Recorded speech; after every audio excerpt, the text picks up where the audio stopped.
The Amazon River is home to a terrifying collection of man-eating monsters. And in the darkest corners lurks a dinosaur. Legends tell of an evil spirit inhabiting an enormous fish. Longer than a man, it is encased in thick scales, and it crushes its prey with a tongue made of bone. But with a body of pure muscle, its primary weapon is raw power. I'm Jeremy Wade, biologist and extreme angler, and I've encountered this creature once before. Hey! That time I came out second best, but now I'm ready for the rematch. Yes!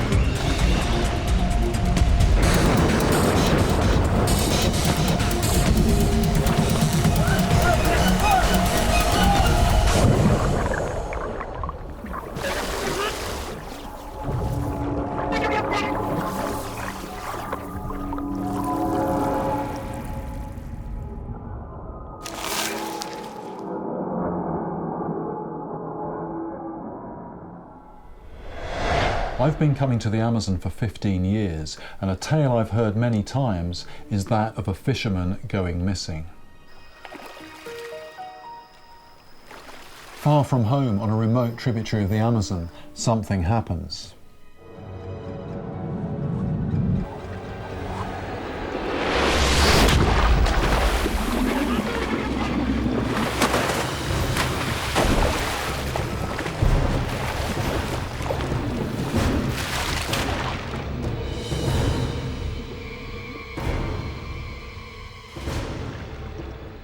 People tell of a creature leaping out of the water, knocking the fisherman from his canoe. But with no eyewitnesses, the list of suspects is speculative at best. Could there really be a monster in the Amazon capable of doing this?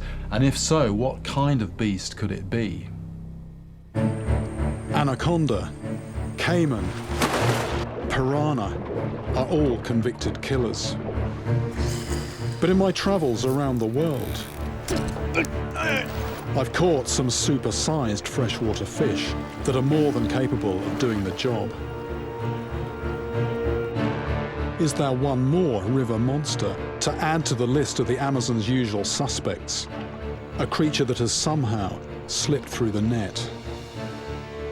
This story of a canoe found floating, nobody in it, fisherman disappeared. The automatic assumption from everybody was that it was a caiman or an anaconda. Those are the obvious candidates. But I've been doing a bit of thinking, and I think another animal might have been involved. And what I think it might have been is one of these. Now, I mean, this is a real armour coat, this, and it looks as if it's a snake or some other reptile. But believe it or not, this is actually a fish, and this is a big fish.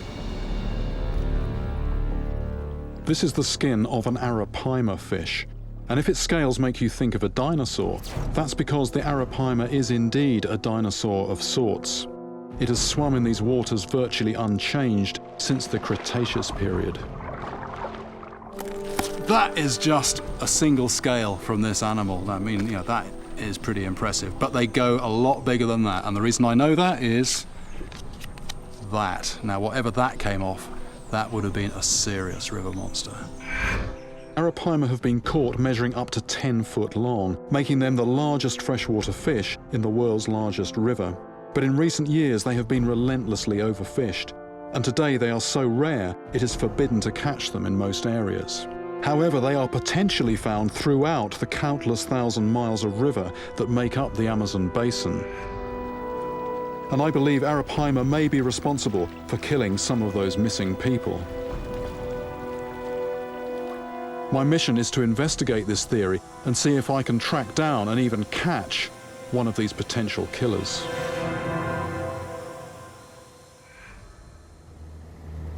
I've begun my quest in Manaus, the Wild West frontier town at the heart of the Brazilian Amazon. I need to know what I'm dealing with, and for that I'm going to visit some captive Arapaima, and I know just the place.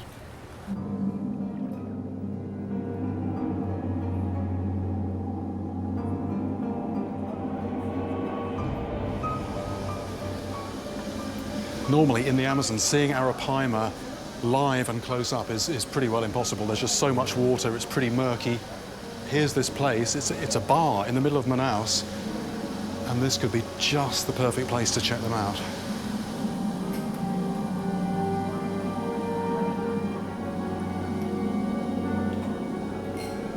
Absolutely amazing opportunity to get eyeball to eyeball with these things.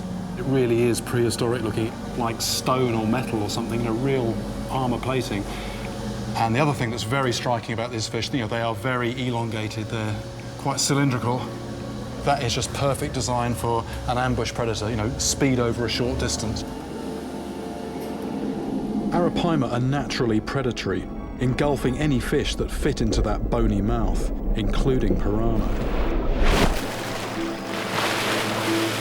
They will even consume birds and other animals, sucking them down from the water surface. And then they've got this very gruesome technique for actually finishing their prey off. They have a tongue with a piece of bone inside it, and they actually use that bony tongue to crush the small fish against the roof of the mouth, so it's not a very pleasant way to go, I'd imagine. These are pretty big fish.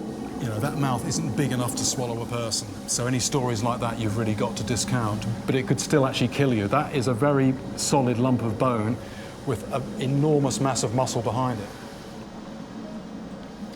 I've actually been on the receiving end of one of these things. It hit me in the chest, and no exaggeration, I could still feel that a month and a half later. It just bruised me so deeply. It was 7 years ago, and I was helping a friend of mine, a research scientist, with his captive breeding program for arapaima. His long-term goal is to take the pressure off the wild population, and he needed to capture his fish to pair them up with likely mates. We'd caught several fish already and weighed and measured them without problem, when I let my guard down. While drawing in a net with an arapaima trapped inside, this hard-nosed giant turned from fish into missile. From nowhere, I had 100 pounds of solid bone smash into me. Weeks later, a doctor described my injury as similar to the impact of striking the steering column during a car crash. I'm not saying this is some malignant creature that will deliberately hunt and eat you. It doesn't have the mouth for it. But corner one of these beasts and it will launch a preemptive strike. It is this event that makes me believe the arapaima may be the killer in question. If these fishermen were hunting arapaima or accidentally caught one in a net, this animal will violently defend itself. Just one thrash connecting with the head is all it would take to knock you unconscious, leaving you at the mercy of the Amazon's scavenging river monsters. If I am going to investigate this theory, I need to demonstrate that my experience wasn't a freak occurrence. And arapaima do have the power, the ability, and even the intent to take a fisherman out. But more importantly, I need to prove that despite overfishing, there are still arapaima out there large enough to do the damage. And the best way I can do that is by catching a giant arapaima.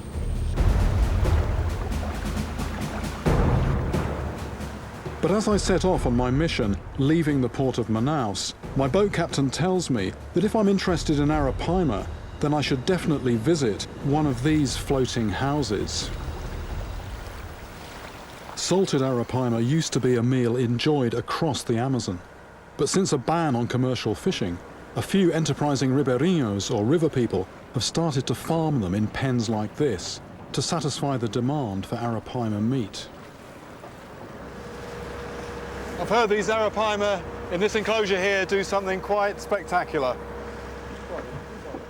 I've arrived just as they're preparing to fish one out for their own cooking pot. Bom dia! Eu vou aí. Não. Tudo. Aqui vamos tirar pedaço. Eu sou Jeremy. Seu nome é meu Alegria. Alegria, eh? Alegria. Seu Alegria, which means happiness, is he's about to try and get an arapaima out of here. There's a few in here, and He says it's not an easy job. It can be a wee bit interesting. I'm going to ask him if maybe I can help. Tem que ficar de olho assim. There are 30 fish in here, and he says they're just jumping everywhere, and they are just, you know, you're just having to duck. You risk getting hit by the head, and this is about the size of a boxing ring. It's about having, you know, it's like having 30 people coming at you and just having to avoid them. Right, I'm going to have to just prepare myself a little bit. Suddenly, all my old fears from my painful encounter are back. But if I'm going to catch an arapaima capable of killing a man, then I need to face up to my fear.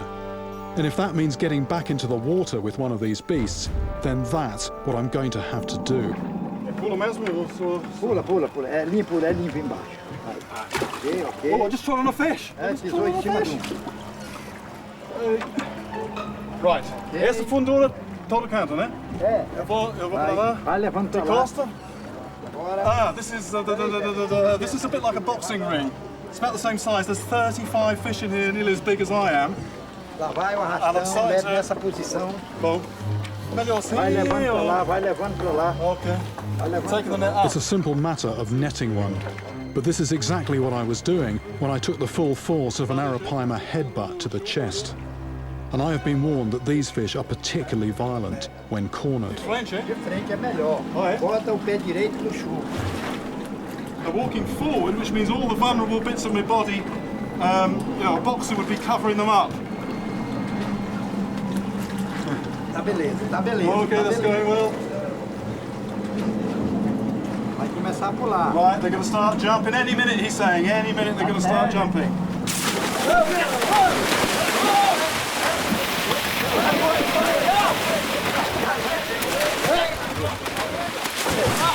Opa, furou, Zé. Afrouxa.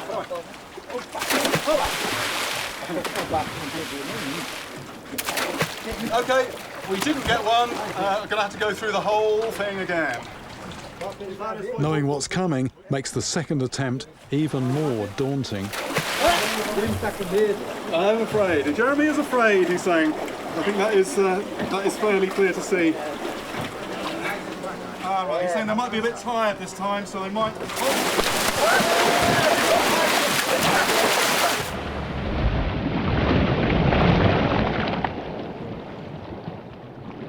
There's no doubt that when cornered or trapped by nets, the arapaima becomes a formidable force of nature.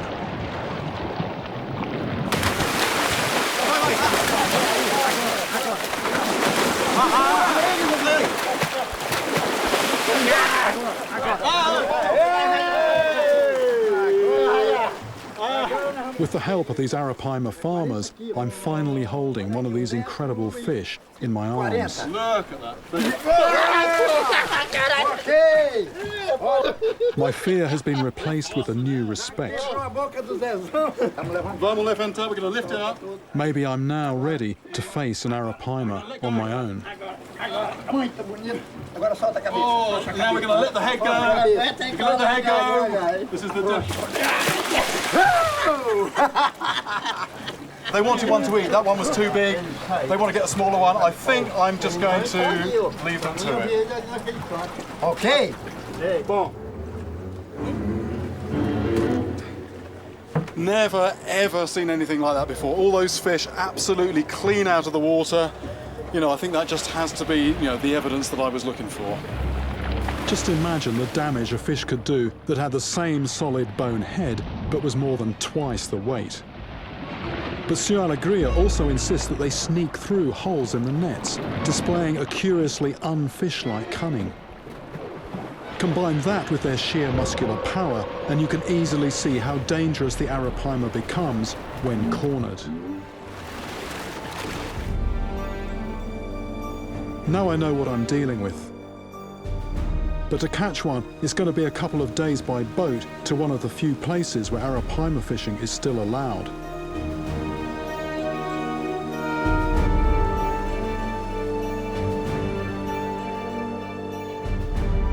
After a day's travelling, we stop at a riverside town to spend the night.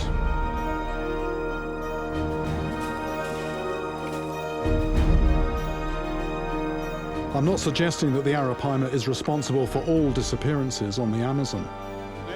This river has a full complement of killers, as I'm powerfully reminded when asking around for any fishermen's tales.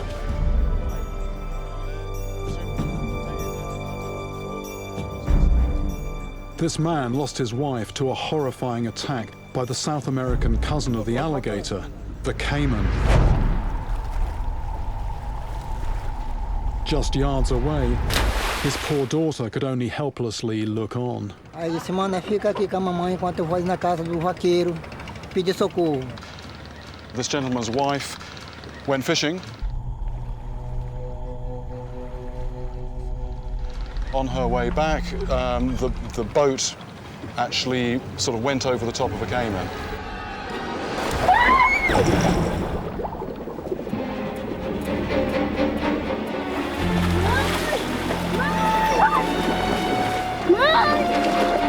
It hit the canoe, tipped her into the water, and then basically grabbed her.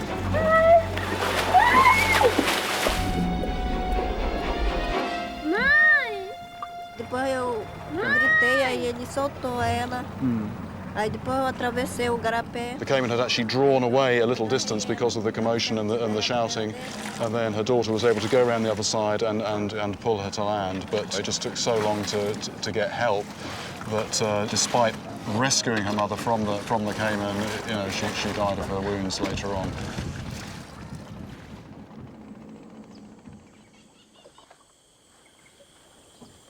It's one thing to hear second-hand stories about people being taken by animals in the water, you know, all very dramatic fishermen's tales, but to actually hear from somebody who actually saw their mother, you know, taken in front of them, just really brings home just what a potentially dangerous place this is, particularly if you're a fisherman. Something I've got to remember is that it's not just dangerous fish that you've got in the water, but there's a whole array of other nasty, dangerous creatures down there. My mission is to prove whether the arapaima deserves a place alongside the Amazon's undisputed freshwater killers. And as I go deeper into the heart of the Amazon in search of this fish, I encounter the other creatures that come with this increasingly dangerous territory.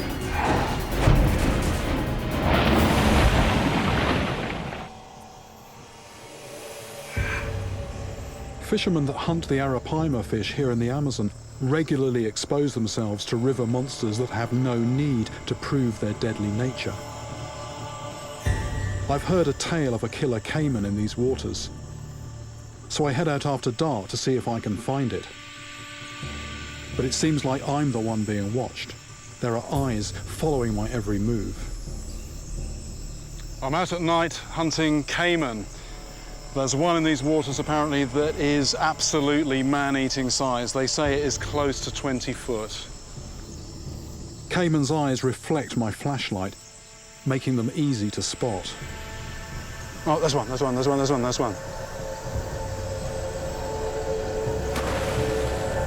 Maybe I can grab a small one to have a closer look. Too fast, too fast.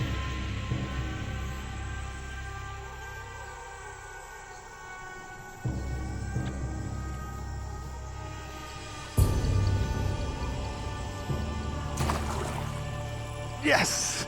Gotcha. That's a caiman. Just having a close look at this animal here, I can really now understand why this is one of the most feared creatures in the Amazon. Just imagine this thing scaled up. I mean, those teeth, that sort of armour-plated body, yeah, it is just the perfect design for taking out just anything else that lives in this river. So it's basically a big one of these that was responsible for the death of that poor fisherwoman. She just went over it in her canoe and it just surfaced, flipped over the boat and then grabbed her when she fell into the water.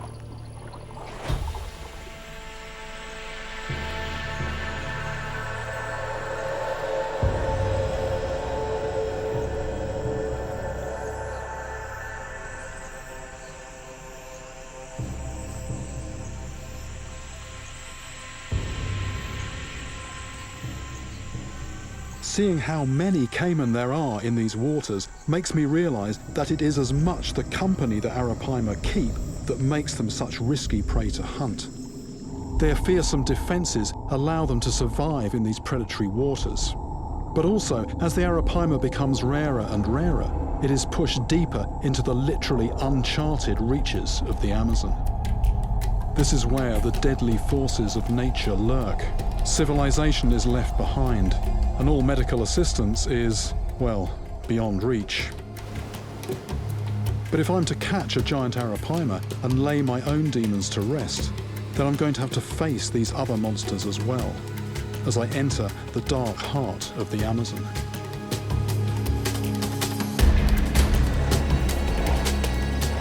Being such a rare animal nowadays, limited and sustainable fishing is allowed in just a few locations, and this is where I'm headed.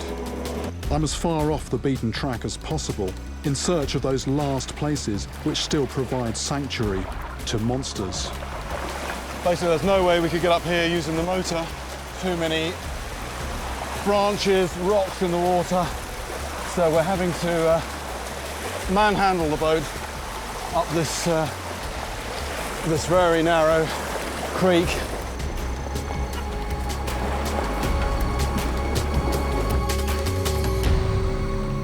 We've entered a pristine, magical world, home to many mysterious jungle creatures.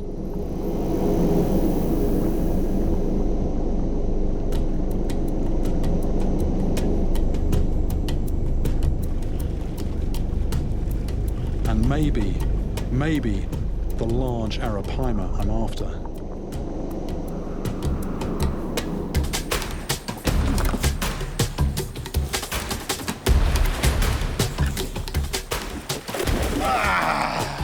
Goodness me, that is a fish and a half. Look at that.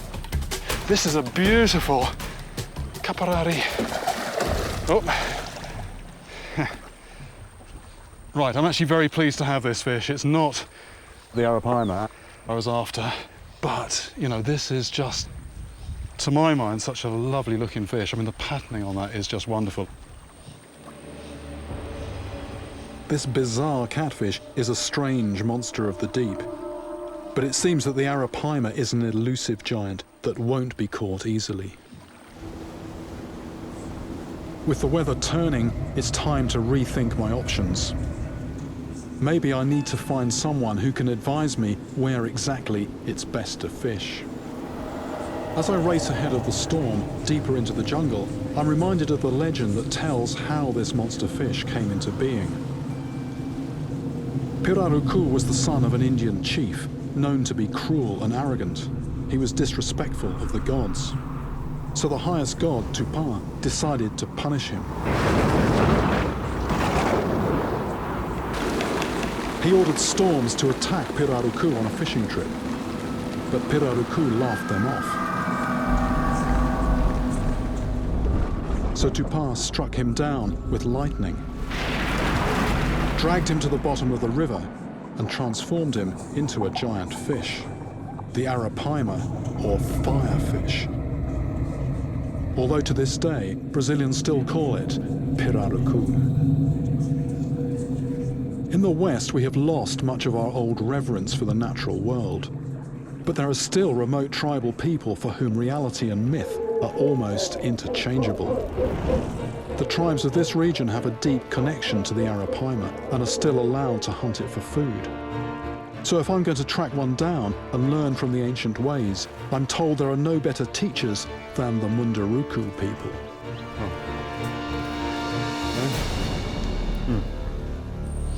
I'm on a mission to catch the giant arapaima, or firefish. A fish that I believe should be on the list of river monsters that cause human fatalities here in the Amazon. From experience both past and present, I know just how powerful this creature is when cornered.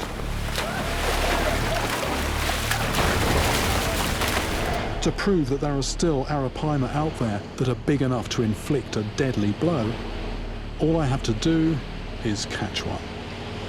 Getting to grips with arapaima in captivity is one thing, but getting close to them in the wild is another thing entirely, particularly now they are so endangered.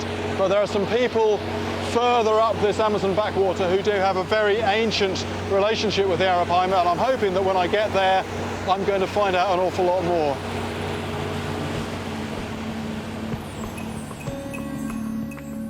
I've now been travelling for several days. It feels like I'm light years from civilization when I finally track down the Munduruku people. Bom dia. Bom dia.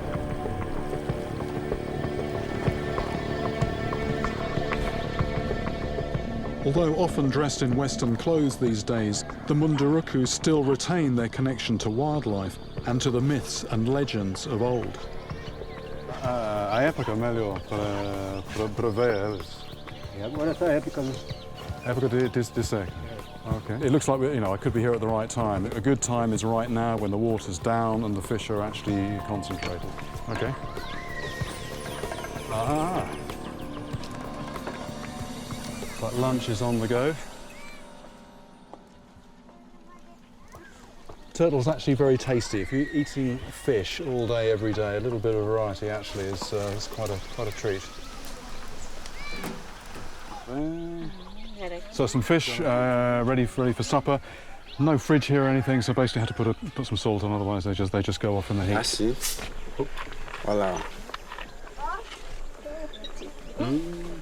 There's more respirar This is a little spice you put on your fish. It's got mais pimenta. A pimenta. Pimenta. Aqui dentro. It's sort of manioc juice with a bit of chili peppers in there, and it's got a bit of a bite apparently. Aqui rapaz lá de pesca, aqui ele tá tomando farinha de pesca. De arpão, né? De arpão. Mas é de arpão. So the way the people fish here is not, the sort of industrial method that is used or was used elsewhere. It's very traditional. It's one person in one boat with a harpoon just waiting, and there's somebody in the village who can possibly sort of take me out later on to see if I can see some Arapaima at least anyway.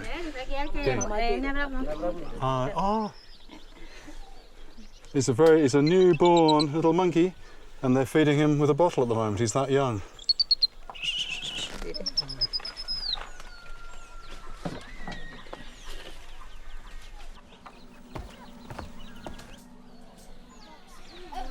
That is a monster. That is an absolute monster. I hook up with Manel, one of the village's top fishermen. He's going to take me out to see if we can spot some wild Arapaima. I want to learn all I can about the behaviour and natural haunts of this river monster if I'm going to give myself the best chance of catching a good-sized Arapaima.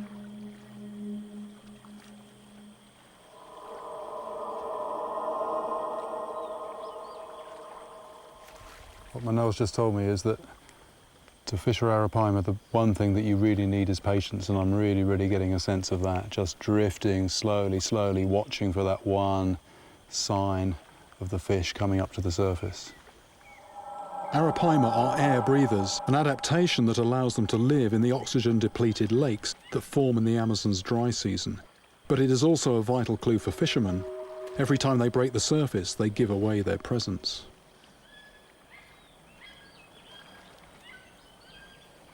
What we're actually looking for is the sign of the fish actually when it comes up to breathe, and when they're actually not afraid or at all spooked, that can be actually quite a gentle ripple for such a big fish. It's a small sign, but it gives away their location. The only problem is that it can be 20 minutes or more between breaths, so predicting where they're going to come up next is not easy. So there you are all day under the hot sun after this huge fish. But not only is that down there, there's all these other different river monsters in the water.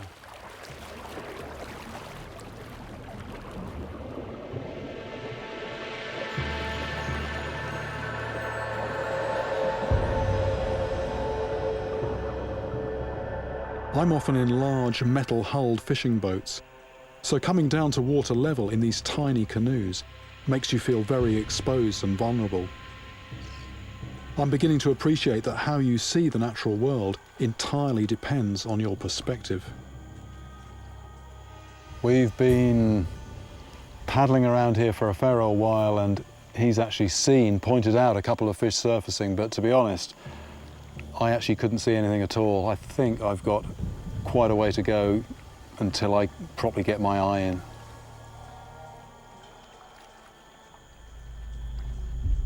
As we head back to the village, my guide tells me about one river monster in particular that they fear. It's called the Cobra Grande, the big snake. I've heard of this monster before, and I thought it was a mythical, oversized anaconda. But I am told that several people here have actually seen it, and that a nearby village had to totally relocate because they were so terrified of the big snake.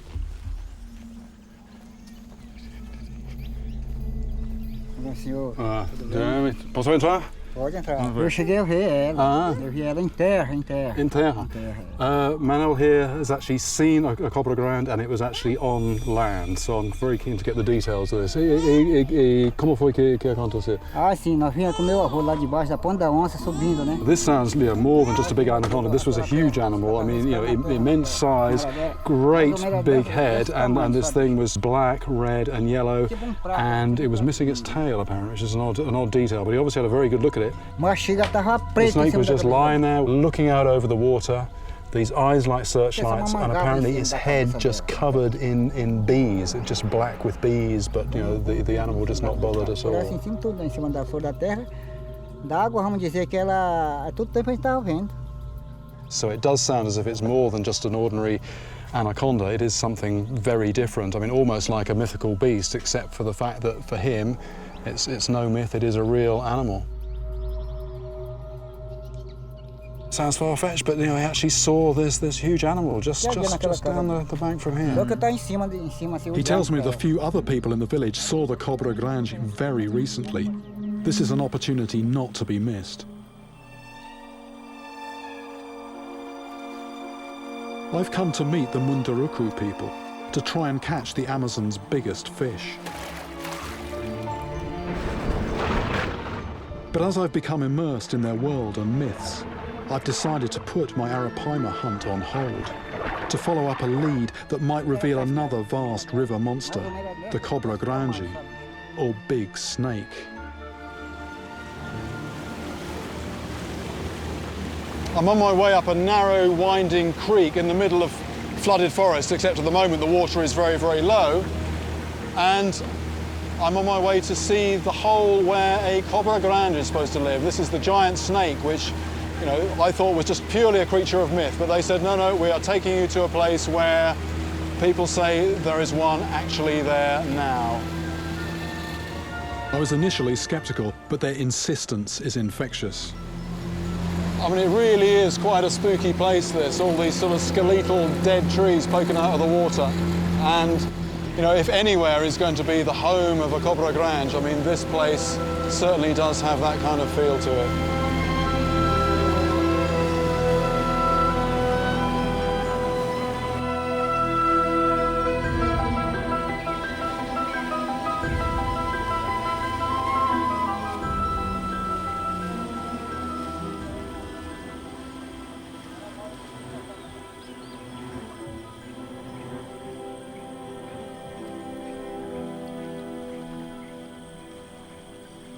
We're here.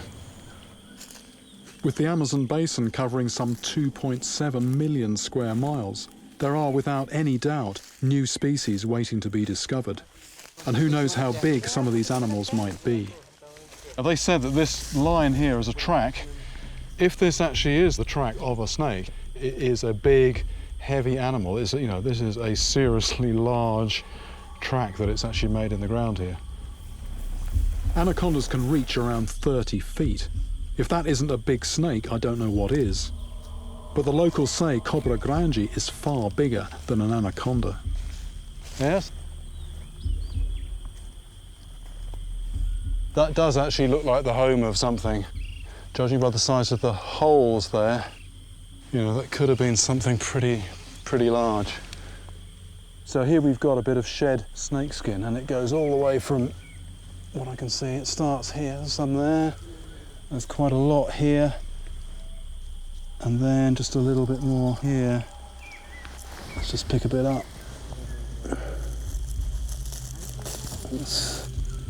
You can actually see the individual scales. At some point, quite a large snake lay here and shed its skin. But I'm just going to ask Dona Socorro what exactly it was that she saw here. Dona Socorro, dá para contar para mim que foi exatamente que aconteceu? Quando... Porque a gente veio atrás de obra. Dona Socorro was going to collect turtle eggs and just saw this thing ahead of her. It looked like a tarpaulin, a big lump of something, and then the man who she was with sort of realised that it was a snake and actually with a shotgun put 3 shots into it, and apparently the thing didn't move at all. It actually then went down the hole that we found earlier and just went underground, and then there was just this hissing sound apparently of it breathing. I mean, it sounds hard to believe, but they came to where the animal was, and the 3 lumps of lead were on the ground, hadn't even gone in the body. Atirou na cabeça mesmo? Even though it sounds quite an ugly beast, somewhat frustrated that it doesn't seem to be here today, although there are very, very definite signs that something large is around these parts. If I'm to fish for a giant arapaima, then I will be entering the home of monsters. Maybe I won't meet the Cobra Grande on this trip, but I'm finally grasping how myth and reality are intertwined for these people.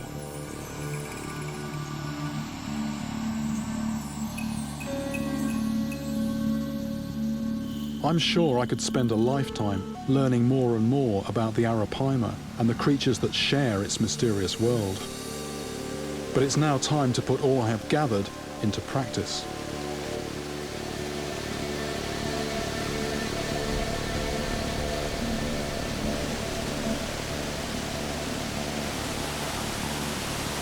This is actually a place where the tribespeople around here used to come before a big battle to focus the mind, prepare themselves mentally beforehand. And I guess as I'm likely to need all the help that I can get, it's not a bad idea for me to just spend a few minutes here as well.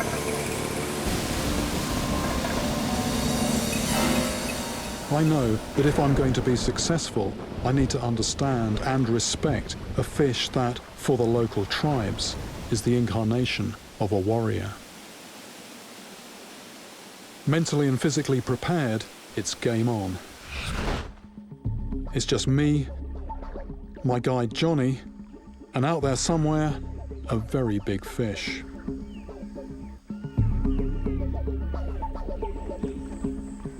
I'm putting into practice the things I've learnt, not just from the fishing captivity, but also the whole business about locating the fish, spotting them, patience, gradually working close so that you're in a position of getting one on the line. With the water so low in this lake, oxygen levels are depleted. The arapaima's air-breathing physiology is both its strength and its weakness. It came into existence millions of years before there were hunters like me around, scanning the water surface for that telltale clue.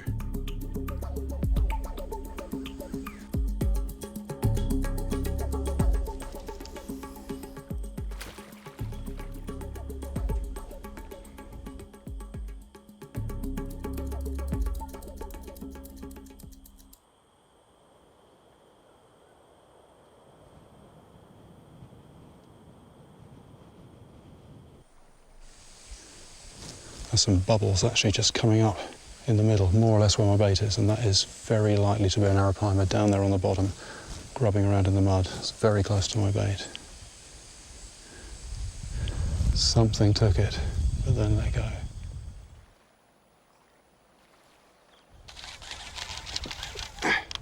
Oi. That's a fish on. Oh, that's a sizable old tambaki. Hey, strong fish. Oh, tambaki. Big old tambaki. This tambaki is not the fish I'm after, but it's still quite a catch. This is a relative of the piranha, but instead of having huge incisors, it's got these enormous grinding teeth on the jaw. The closest thing in nature to the teeth of a tambaki is the teeth of a horse. Normally, this thing feeds on a diet of pure sort of Brazil nuts and other seeds, Very, very good flesh, very prized for its eating, but also really, really strong. One of the most powerful fish, pound for pound, that there is anywhere. Still lots of energy left in it. Good to see it go back. I fished this spot for a while longer, but nothing's biting. It could well be that the struggle of the tambaki has scared everything off. So I changed location for somewhere that's more hidden away, which might still hold a giant. I'm told there is another small lake in the forest where rod and line fishing is allowed for arapaima, as long as it's catch and release. We can't take the canoe there, but we can go on foot. And the fact that it's tucked away a little bit, you know, maybe there's going to be something that I can get a bait at over there.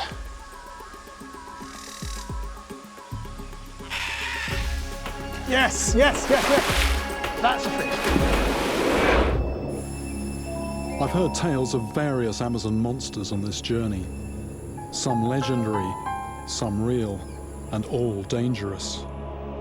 But there's one creature that, despite overfishing, I'd love to prove really grows to mythic proportions. It's the arapaima, a fish capable of knocking a man from his canoe and leaving him for dead. But the only way I know how to prove these monsters are still out there is to catch one. And I've heard of a lake that might be just the place to do that.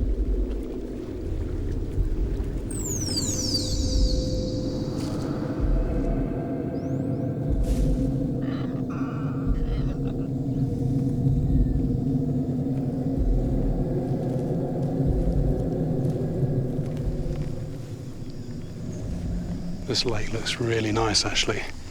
It's very quiet. Lots of snags, which could be interesting.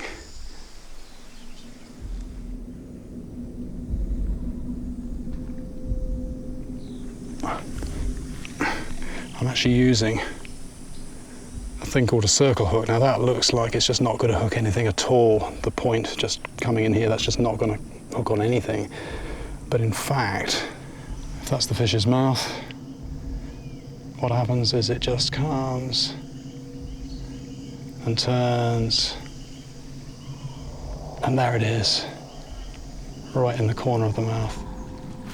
Oh, there we go, that was one. I just saw this red tail come up, fraction of a second, but I recognise it now, that was an arapaima. And what I've got to do is try and quietly get into position so I can actually put a bait near that fish.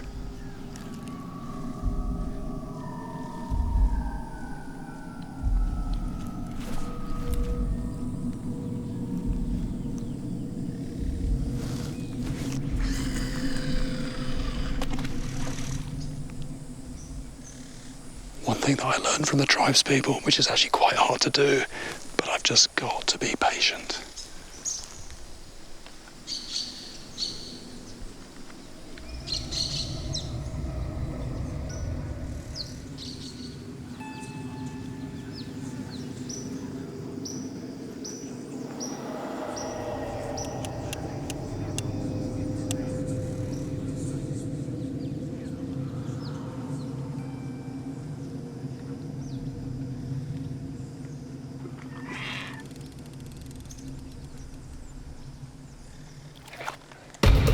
Yes, yes, yes.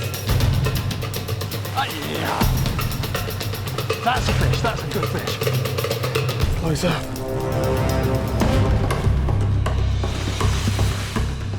Can see the fish.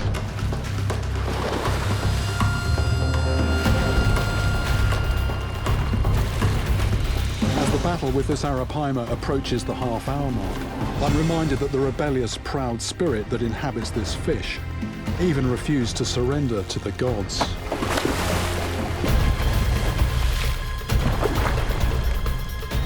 Precisam alguém para pegar.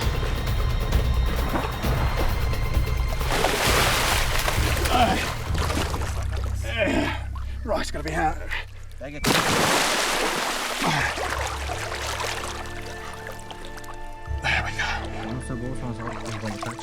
Alikash, meu bolso aqui. Oh, look at that, it came out so easily. Pegando. Isso. Okay, we're ready. There it is. Look at that for a fish. Look at that. Massive female arapaima, about 150 pounds. I finally have the proof in my arms that huge arapaima are still out here. This is a true dinosaur of the deep. I need this fish to regain its strength after our battle before I release it. If I put it straight back, it might not have the energy to swim to the surface to take a breath. And being an air breather, it would drown. Just the head a little bit under the water. And pointing up towards the bank so that if it does thrash, there's only one way it can go. In theory, which is not back into the water, although they can just double around 180 degrees. Even at the end of a long fight, I can still feel the strength of this fish. So I can absolutely imagine this thing being able to knock over. Oh, there we go. That's good. That's good. That's good. Look at that. That was good. That was the fish just having a breath, which is excellent. It means the fish is not too tired out. But I mean, mainly this fish is just a bony head with a big cylinder of muscle behind it. And if this fish wasn't tired out, I don't think I'd be able to hold it. That's good.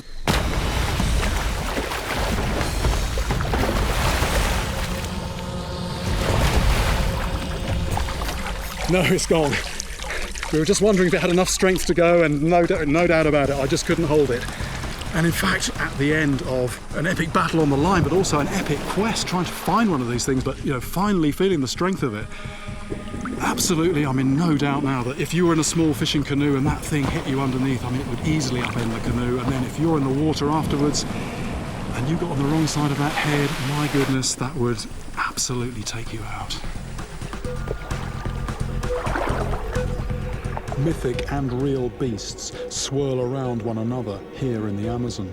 When people go missing, there is usually talk of giant snakes and man-eating caiman. I set out to show that the arapaima is an underestimated fish, capable of extraordinary feats of strength. If cornered, trapped, or netted, it becomes a formidable opponent, an airborne missile. I knew I had to overcome my fear to prove my case. I went back into the water and caught an ancient survivor that is part fish, part legend, and entirely worthy of a deadly reputation. Now this is a real river monster. Yeah. Right, what's happened now? And it's coming up now, right in the middle of the screen. Fantastic. Look at that, look at the camera. It's attacking the camera.